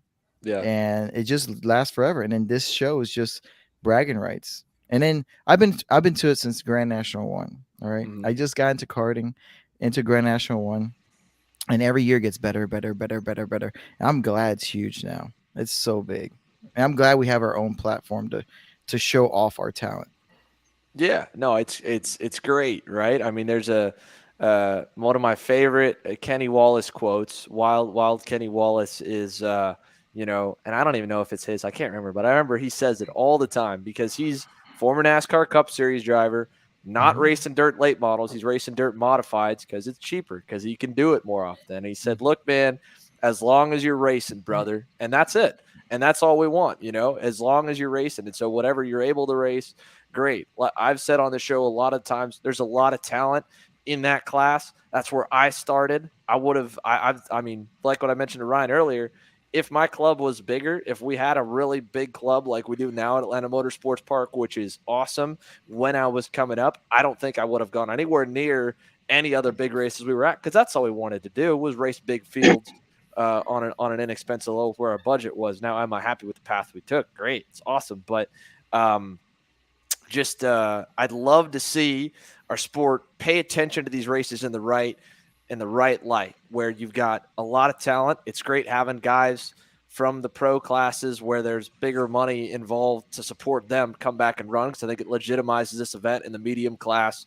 I think it adds some more weight to the kids that are able to perform and to win. But I'd love to see, to the point where the manufacturers look at it and there was enough OEM money, like we talked about before, where a kid wins 206 junior, or, an older guy wins 206 senior medium and beats some of those pros that comes down and gets an opportunity to go on the bigger stage and the faster stuff. And like, all right, you won 206. Let's see how you do the next stage up the ladder, where there's a lot more involved. And like you said, Jorge, this class has been, I think, luckily, thank God, we have other classes in the sport where there's bigger engine builder money in and more money being spent on, so it's not obliterating this motor and making it where it's no longer looked at like a level playing field. And Briggs has done a great job keeping it that way. It's an awesome showcase of driver ability. I'd love it if we could pick guys up, like, again, Colin Warren has been able to stay relevant by winning 206 races time and time again. And look at him this year, man. I mean, he was in the top 5 going head to head with all these guys. Not that he ever couldn't, but his budget just didn't allow him. He's not a big money guy. He's hanging out in your pit half the time. Dude, his dad's working around, man. He's awesome. I know. And he's so fast. It's just, it becomes down to money. It's all like the kid can drive. He's an awesome 206 driver. Shakes up with the X30s from time to time. I mean, he does great at these massive events. It's just his budget doesn't allow it. Yeah. I mean, look at other 206 driver. Mick Gabriel this year. He's doing a great job, and he's shot up to the 100s and showed his speed up there. So that's another one. Then you can't forget about the regular 206 guys that just straight up kick speed. I mean, to be honest, all right, with the guys coming in the light class, I'm looking out for Austin Garrison. All right, that's going to be – I want to see what he does, because he's excellent shifter driver, excellent X30 driver. He's come to Grands before, but I want to see what he does on the GFC at the Grands. It's going to be a very interesting thing. Yeah. I'm a fanboy too. I like to watch the racers, so I do all the work and I go run and watch the races. Yeah. I'm curious to see how he'll do too. Right? He's full disclosure, they aren't coming in blind. You've seen it, right? They had him in that go-kart testing at a couple TSRS races. He's already won on it, winning the Lone Star Grand Prix. Now that was a lighter field at Houston, right? Still good kids. Alex Stanfield, Aiden Rudolph, really good drivers, but he's so much more experienced than them. They could have put him on a piece of plywood; it would have been good. Here, exactly.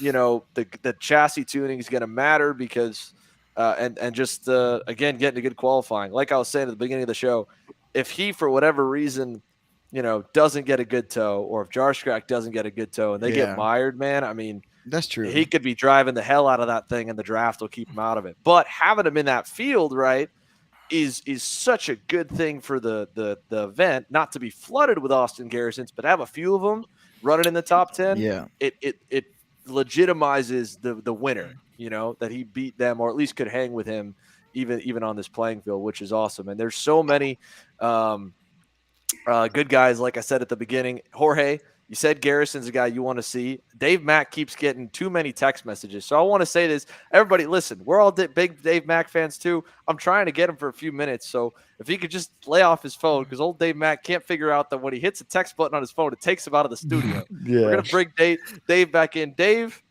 I know you love everybody. I know you're a fan of everybody. Who do you got that you want to tell the viewers really quickly before we sign this show off you got to watch out for in especially the two biggest class, senior light, senior medium, where I think there's like 72 in each one. And that was like the last class of the day that the fences line up for. Who do you got to look out for? Well, I got to tell you, there's a couple of people missing. Sophia Story, I'm just really devastated that she's not entered. So, and she's out of the picture. I just absolutely love watching her race. I think I'm going to have to go towards the king. That's got to be Mr. Dittmer. He's just he's so unbelievably fast. Did I lose you again? Can you hear me? We got you. I think we're about to lose you again, Dave, because the app's closed. But right there he goes. We lost Dave again. We were so close. We were so close that time.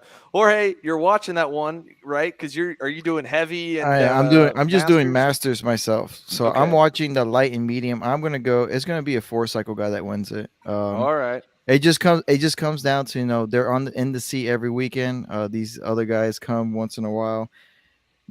Not to knock anything off. I think the light class, man, I'm gonna go with Dylan in the light class, and then I'm gonna go.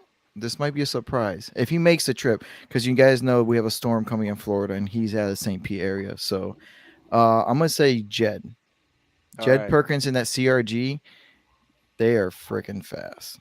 He's on the list. I don't know if he'll be able to make it. He is on the list. I think I could see him doing really well up there. Yeah. He's always been pretty fast in the 206 stuff. Yeah. Even in the Rock Cup stuff when they were running, he was running up front. He was top three, like every session. He was right there. Yes. He's going to be quick, man. So I hope he makes it, but they got to stay safe. But if they do make it, I think Jed's going to be surprised in the medium. I don't say surprised he's going to be up there, but I think he's going to be the surprise for the win. And then, of course, in senior heavy, where's Gary? Is Gary Larson in there this year? If not, that's like hand him the win now. Yeah, hand him the win now. So just freaking crap.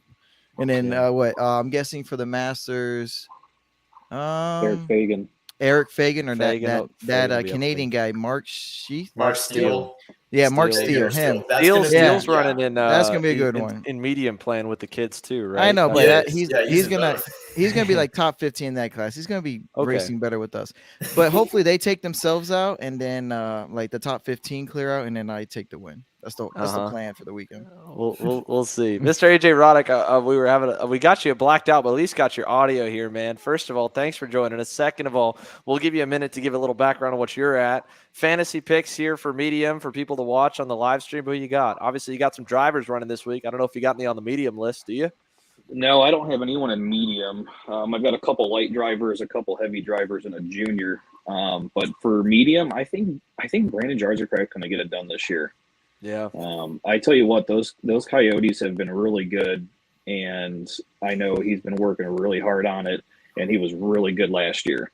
So I think he's going to get it done in medium this year for sure. I could see that. I could see that, right? I mean, that's everyone forgets since we've been streaming, it's just been Ryan Norberg at the top, but really from 2016 to 2020, there was Norberg and Jarzik as the two, top guys of the generation and top of the sport when it came to single speed racing, not including shifter. And he's got shifter background too. He's good at everything, been fast in it, been working on the go-kart. He's one of the few guys in the field where he'll be not only the lead driver, but the lead development driver, and has made massive changes to R&D and a team owner. He'll be fast. I think Tiffin Willerith chipping in here. James Overbeck, right? We can't forget our junior winner from last year. He's been super quick in the 206 stuff. He's been decent on K. I got to give a shout out to him as well, because he came and helped us actually work a camera at a couple kart chaser races. Not a lot of people know about James. Is an awesome, awesome kid. His dad, awesome family. They'll be fast. And then, man, dude, you go through the list. There's 30 guys that this is where I'm saying, like, qualifying because you can only do so much by yourself, and you can only make so much headway without really crashing in the field, right? Like Jorge's saying, the leaders are going to be smart enough to draft. So if you don't qualify good, it's going to be nearly impossible, and it won't really make a difference how good or bad you are. Paulie was up there last year. Race Liberante, obviously, we've seen him be good in the lower horsepower stuff this year. You talk about kids that have been quick. Elijah Skaggs was a big junior standout in the previous couple of years. Obviously, quick Mick. Mick will be up there. We have, let's see. I cannot believe nobody has mentioned Jordan Pryor yet. Yeah, he's a winner. Because he Jordan is Pryor, Canadian previous national race champion, winner. won in 2019. Yeah. Like nobody has mentioned him. Well, his because name he's yet, been off and the that- radar thanks to COVID last Yeah. year. Yeah, But he's been Yeah, off the but I mean, radar. that was my first thought. Was like, this kid came out here, won like his first time out on the track. Like he's still been running in Canada and everything. He's still on top of it. So I think, will be quick. We've got one of my picks was throwing Jorge some shade. Braxton Trigg saying that he doesn't want to race. Jorge doesn't want to race a medium because he knows he'll lose. He's been killing in TSRS, man. That kid He's freaking been super fast. strong in TSRS. He's been super fast. So let me tell you. So if Yeah. I definitely see him, it's all comes down to qualifying. If Yeah. whoever's, I'll get a better pick of it once I see the top 10 for qualifying. Yeah. But Yeah, to be it's- honest, it's everybody. I mean, so Kelvin. hard. Kelvin's been quick too. Kelvin Zing. Well, that was out the of other nowhere. thing. Hey, Kelvin and but- Braxton, both of them, they Dude, get up front. both- They're going to have a shot at the win for sure. And Yeah, then they have you know, both been quick. CKNA, Caden Fretwell, along with James Overbeck, those are the two Mhm. that I had. There's plenty of guys just from 206 alone that are that are strong enough to run up front. And I think for a real surprise pick, I'm not sure how many people are going to be ready for it. Jake Venberg's running. Former USPKS winner Jake Venberg. He's been running a lot of 206s out in Stockholm, his home track. I think he'll be really strong, actually. I wouldn't be surprised to see him in the top 5. But he has been out for a while. I bet he's still got it. Being out of the seat does not matter. And not when it comes to the old dudes for some reason. Look at like Phil Pignataro, James Perkins. That's another old dude. They get out of the seat for like 20 years, hop back in and still win. It's not fair. Yeah, I like your pick on Dylan Amundsen, the Florida kid. Right, last year he was getting there. He's close. I think each year he's made some pretty big strides in the couple of years that I've gotten to see him run. So I think he'd be good. Adam Maxwell was a winner in heavy last year. That kid's put in a lot of work. He lost a lot of weight to be competitive on as they've gone back to more of the pro SCUSA, pro USPKS races, and he's been kind of like a sleeper pick for a lot of those events. He's podiumed in KA before, so he could be even better this year. And obviously that's home track for him. Shout out to my replacement down in Miami, Jordan Perry. He's been talking a bunch of smack, and he's going. So in the classic Miami, a lot of flair. He'll be up there. But I'm trying to see if there's anyone else that we're really missing. If you're going to talk about Jordan Pryor, you got to talk about Jonathan Treadwell too, and a handful of other Canadians that'll be really quick. Cole Nelson was in the mix, nearly won last year. I'm trying to think of who else was there. There was a couple other names that were really, really fast. And Sean Meyer won CKNA Charlotte in 2021, and I don't think he was on the list for Grands last year. He's on it this year. He'd be good. So that's the fun and the not so fun part about 206 racing, with it being a little more draft reliant and having less. You have more in the driver's hands from the spec perspective, but you have less in the driver's hands that you have a shorter braking zone in a lot of ways than, like a shifter kart, right? Like the skill ceiling for a single lap, it's still tricky because you don't have horsepower. You got to carry momentum. Don't get me wrong. I don't want to talk it down in that regard, but there is a lot of roll speed when it comes to chassis setup that you've got to be good at, that the driver doesn't have as much control over. Because again, we're on the power for a lot. Jorge, you mentioned it, rev limiter bouncing. So making the right choices when it comes to draft. And that's why you see more older guys being able to beat the young kids that aren't in the seat as much. In my opinion, my hot take on it is that the old guys, they know how to play all those games, and they've been in the position enough. The kids are used to drive the wheels off the thing and be fast. And being anyone, there's a lot of people that can be fast when you slow the speeds down, and when you add more strategy, and it's more of a strategy weight of the percentage of winning than it is speed. You get the CKNA Grands. 30 guys, any 30 guys can run a fast lap on a 9 horsepower go-kart. How many of them know that little bit of tuning? Jorge's all about it. That little bit of chassis, right? That little bit of speed, dude, that's a difference, right? And then, of course, the smartness of where to position yourself on track for qualifying, that's just an experience thing, right? Yeah. You could go there. You could be fast, and you could make the wrong decision in qualifying. Doesn't matter how fast you are. Anyone else can be quick, Yeah.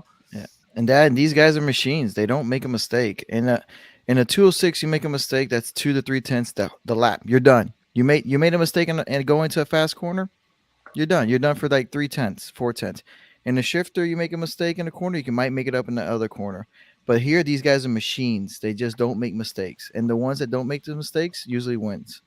That's a good point too. That's right? it. It's like when you don't have as many braking zones, the corner is a rhythm section for the next 3 turns when you're full throttle. Oh right? yeah. That's a good way to describe it too. Is it's like, yeah, if you get on the brakes at the end of the straightaway, you burn that straightaway. But if you don't touch the brakes, if you're full throttle for the next half a lap, that one corner is a lot more crucial. Yep. You want to talk about not making mistakes? I was at all of the Buckeye races last year. AJ Roderick right here. Digging. Super consistent, super great at that. He's actually one of my picks for heavy. Part of the reason why I was hoping we get him on here. AJ is super consistent, stuff like that. I think you were top 5 last year, weren't you? We ran top 5 for the most part. I think I ran 3rd for most of the race until it dried out, and I just had the wrong choice of tires. Yeah. Well, it's just kind of it's that game you play. When you're 15th, you can take go with the slicks and take that chance. But when you're starting in the top 5, you can't make that choice. Yeah, you got to go. You're starting like 28th. The safe choice. Yeah, throw a long Yeah. shot from way back, and if you win, you look like a legend. So there's no. Well, that was what happened with Maxwell last year. I Yeah. think he started like 12th or 13th, and it worked out for him. It really worked out for him. I mean, as soon as we pulled out for the pace lap, I knew I was kind of done for at that point. Which is tough for sure. AJ, your team's been on development this year, right? You've got such a good program in where you're at in the Midwest, right? With the CKNA North Series, with how big the Buckeye Series is, with 206 racing as a whole. How big of a prep goes in from your side as a small budding team, and how cool is it to have like a big major 206 national, for you guys? How awesome is that? Well, I mean, it's there's a lot of work that goes on behind the scenes, that's for sure. I'm in the shop, every single night working on stuff, making sure that my guys have the best stuff that they can have to go out there and continue growing through their racing career. And having the opportunity to go to such a big race and being able to see how these guys are going to do, it's going to be awesome. It's going to be a challenge for everyone, and I just hope they're up for it. Well, boys, we're right about at the moment wrapping for tonight. So let's wrap it up here. Jorge, closing thoughts. Obviously, if there is a rule that gets added after this event that says no kegs at the racetrack, we know who to blame. So thanks for that. But I hope it goes good. I like the idea, man. It sounds like you guys are gonna have a lot of fun.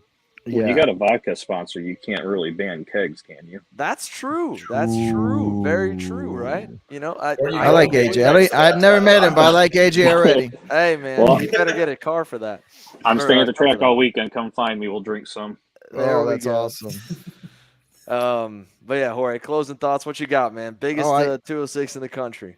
Yeah, can't wait. Can't wait to see everybody up there. Can't wait to hang out with everybody. Can't wait to see you guys on track. Just one thing: don't hit the orange helmet. No, please. It's a cone. It's like a road cone. Don't hit the orange helmet. It's content, bro. It is good content, though. It is good content. That is true. AJ, closing thoughts, man. This is such a cool event. When you talk about people that haven't been here before, give them a 30-second pitch on the CKNA Grands for me. Remember, it's just another race and have fun. Sounds good. I like it. Don't oversell it. Make it a fun event. As we get set to wrap up the show, Jorge, thank you for joining us, buddy. Somehow we made it through. We have not been canceled yet. I'm waiting on the emails and the phone calls. It might come, but we survived this show. We'll see you on the next one, buddy. Thank you so much. Thanks for having me. And AJ, thanks for coming on. I'm sorry we didn't get to chat with you a little bit more. It was my bad. I have one little thing I'll explain later, but thanks for coming on for a little bit. No problem, man. More. All right. Aaron, man, we got to wrap it. We're long again. We're getting into the habit of making these 2-hour shows instead of 1 hour. But thank you all the viewers that have been tuning in. I just wanted to close off and say it's a cool race. I hate that we aren't there. I'm at the same time a little happy because I have a week off. I need it. My mom, my dad, they watch every show. My mom, you can feel very happy that I did sleep yesterday. And for our adopted, one of our many adopted families at the racetrack, to the Olds family, thank you for the T-shirt. I promised Megan that I'd wear it. So to Austin Olds and Chris, they helped us out at this race. Chris Olds, the dad, was working our camera for the Whiteland Raceway Park event. So super, super cool. But yeah, man, awesome race. And to Justin, yes, I get it. All right. This is an expansion room of the house. Okay. You could see right there. I just rent here, man. I just rent. Okay. Anyway, Aaron, closing thoughts. Dude, I'm super pumped for the weekend. I always am. I really wish I was running, but it's just I'm trying to save money right now, so it's really not an option. Any money I can save is better. You did definitely need some sleep last night, so they're on Sunday, so it's a good thing you got that. But super pumped for this weekend. Anybody sees me, go ahead and come say hi. Check out the live stream. They've got a big live stream set up. I think hopefully for the whole weekend. For CKNA. I'm sure it'll be up probably Saturday, right? Like this is. I think that's how they did it last year. Is they were up Saturday and Sunday, starting with the heats. I don't know if they went live Friday or not. Well, so I'm not sure. I know that there's one heat on Friday now. It's qualifying in one heat on Friday. So I would hope they're getting it set up for Friday. It'd be cool. And so it's going to be real interesting, a lot of fun. Yeah, if you're not going to be able to show up, I highly recommend that you do. It's super fun. Xander and I and everybody else had a great time last year. If you can't, check out the live stream. Super fun time. They do a great job putting on this event. They did a great job putting on this event last year, and I'm sure they'll do the same thing again. Yeah, I mean, these are the types of events that we like to see. Like AJ said, it's just a race. You're not seeing nearly as many families come in here thinking that their kid's going to make it to NASCAR from winning CKNA Grands, which a win out of CKNA Grands, exactly what Jorge said, the ability to trash talk everybody on Facebook for an entire year. Jorge loves that deal. I love seeing his posts on it. It's hilarious, but it's what that stuff is what that's what karting's about. And these types of events, the kids that are at the budget where this is all they can do. I mean, that's really the people that we fight for when we talk to guys like Ryan and we talk to, people in the sport of how to make it better, because there is no doubt that it's more expensive than it's ever been to travel the country, or at least and race go-karts. And it's a weird time that we're in because the 206 class is doing great. Having KA is doing great. X30 is having a little speed bump and it might be a major speed bump because how dominant they've been. Hopefully not. We need a top level single speed class to keep 206 in the safe zone where it's at, where, it's not adulterated. It's great budget racing. It's great inexpensive racing. It's a lot of driver built on it. And we need to, like Ryan said, a conveyor belt to get good guys out of it, because as cool as it is to have Austin Garrison and all them run, it's tough for them to cloud the way. It goes back in that Cup versus Xfinity model, but it's the people that we see at these races are what we do this stuff for, being on 30 minutes of sleep and doing 2 events in one weekend and driving around my own car, putting 50,000 miles on it a year this year. I don't know how long I can keep on doing that, but I'm surprised that car still runs, dude. Shut up. No one needs to know hasn't broken down on you somewhere halfway to Utah or something like that. We've made it thus far. It's a long, long way, like I said, to do all this stuff, to travel around. I have a new respect for all the dads and moms that go and do all that, and then they go to work on Monday, because I can't. I'm 24 and I can't do it. I could maybe do it. I probably can't do it. Drive overnight and go to work the next day. But we do this for you guys. This event is for karting families. It's awesome. Greg, Steve, they do an awesome job. And we'll be watching the stream. We'll come back next week. We got a lot of streamed events in October. We do have the Stars Championship Series finale coming up in a couple weeks at the Motorsports Country Club of Cincinnati. We've got the IAMA USA Grand National Championship at GoPro Motorplex coming up. Super fun event. Lots of cool stuff coming there. And with all these discussions, current events, everything else, the one thing I wanted to say that made this weekend worth it was a little passing by conversation. I got to have a lot of people, especially at TSRS, but even at the Whiteland event, that hearing from you guys how cool it is that you get to, the support that we get from everybody is awesome. So thank you guys. Happy hour as well. It's a lot to do this stuff. It's a lot for these promoters to put these events on. So when you go to CKNA Grands this week, make sure to thank the team. These are people taking time off their normal jobs to come and make it where we have a place to race. We got to make sure that we make it where the people, like I said, I want to make it, listen to guys like Ryan of different interesting ways to make it for a profitable and attractive business model, people to get into the sport. We've got to be smart as well of keeping people in it that do an awesome job and work really hard for it. So congrats to the CKNA guys. We'll see you guys next week.